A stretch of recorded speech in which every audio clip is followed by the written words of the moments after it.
Horses. We have Doug, we have Gary Oldman. I'm trying to figure out why this show is called Slow Horses because, listen, with these Emmy nominations, ain't nothing moving slow around here. How does it feel like all of this success behind this show? I mean, this show is literally just still going and going and going. What does that feel like?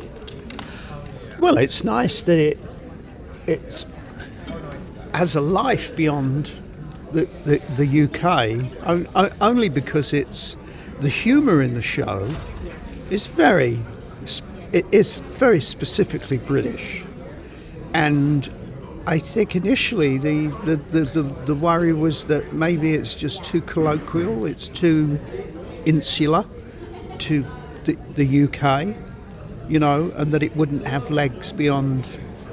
But people have embraced it, and I mean we both live here. It's very big in the UK, but it all the time here in America, I run into people who just say, I mean, at Ralph's checkout line, I'm not talking people in the industry, I'm talking people in the hardware store and who are saying, oh, we love Slow Horses, when is it coming back? And we even had the Queen. Yes, the Queen. The Queen was amongst them, who said, are there more coming? And so we know what they're watching over. Now, you ask what it feels like, though. It's a strange thing. Is we're busy in the factory working, making them. Yeah. And so we're never satisfied. It's never good enough.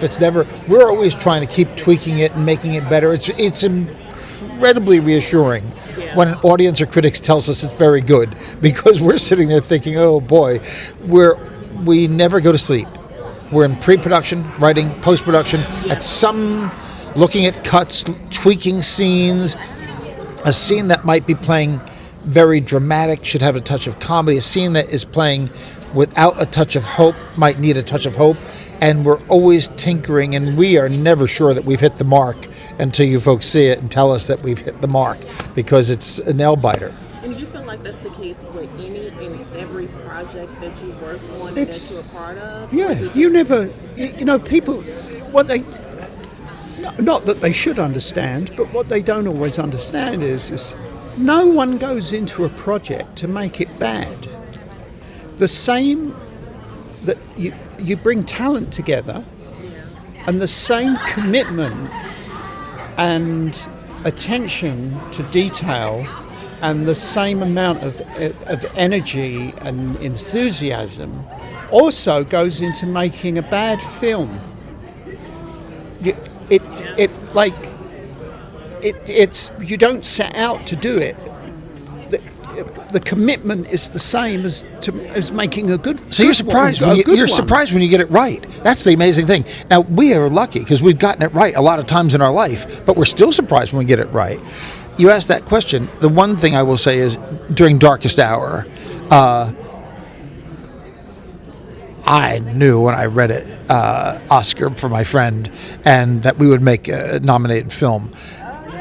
That doesn't guarantee you that, and it doesn't take away the insecurities of getting it right during the process and during the cutting and the testing and all that. But sometimes you get a notion. I think when I read Tinker, I had the same notion, which is it's got to happen. But listen, Doug and Gary, there is something also very unique, specifically with you two. This is not, obviously, Slow Horses is not the only project that you have collaborated together on. Like, talk to me about working over the years on other projects leading up into now. Like, what does that collaborative energy look like between you two? When I met Doug, this is the thing. When Doug was I will speak for you actually. Yeah, please. I do for you a lot. Would you just be quiet for a second? We're trying to hit 8 minutes and 14 seconds with the bar here. We've got a few left. Yeah. No, the thing is with Doug was an impresario, a big producer, a theatre producer. And when he made that transition to the movies and then becoming a manager, it's an interesting story. he was then looking for clients. And his wife said, well, I just saw Gary Oldman in the Prick Up Your Ears of these movies, and he seems like a very, talented, up-and-coming actor. What about him as a client? And it's just so funny. In those days, I didn't have a pseudonym or I checked in to hotel as me.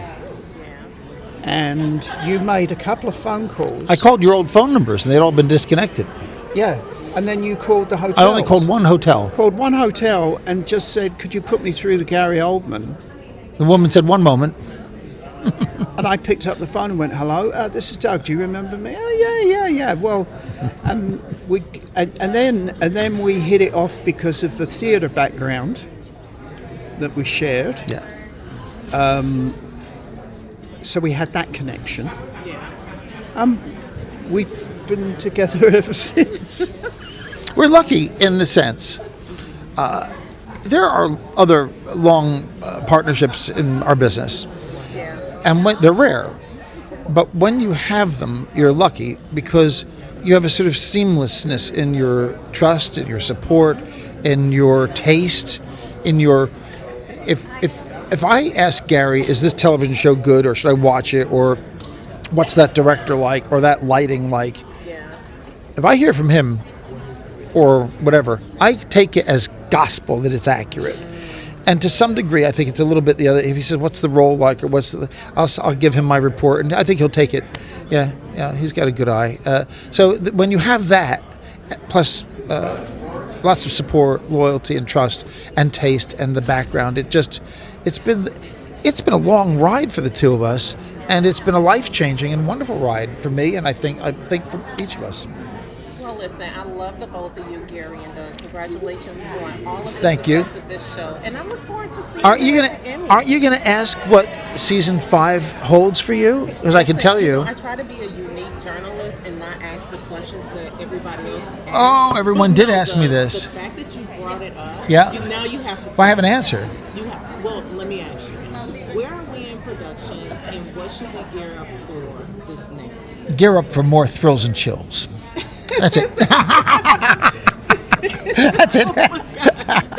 That's it. Thank you so much, Doug. Thank you. So much,